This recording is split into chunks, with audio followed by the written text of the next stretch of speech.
According to the CDC, influenza has already claimed 1,300 lives in the U.S., 2.8 million cases of the flu nationwide, 23,000 people hospitalized. The majority of cases that I'm diagnosing and that we're seeing across the country are influenza A, which is typically more associated to a more aggressive season. For the second consecutive week, cases, hospitalizations, and deaths nearly doubling. Here we are again, thinking about and planning for a surge that will be really hard for us to absorb over the next couple of months. Respiratory illnesses, including the flu and RSV, are hitting young children especially hard, with some health experts believing the recent relaxation of pandemic-era mitigation measures may be a contributing factor. Many of our younger children have never seen the infection, and so now that it's circulating a little bit more typically, there are many more people susceptible to infection.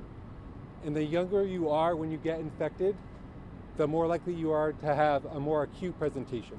Cases of RSV are overwhelming pediatric hospitals nationwide, with pediatric bed occupancy now at 78%. Michigan C.S. Mott Children's Hospital said Thursday it's 100% full. We have stretchers in the hallway. We have children being treated in chairs in the hallway. Last month in Maine, Shannon Goodwin's infant daughter Rue was rushed to the hospital when her case of RSV became severe. They called 911, rushed her to the hospital where they tried to intubate her 7 times.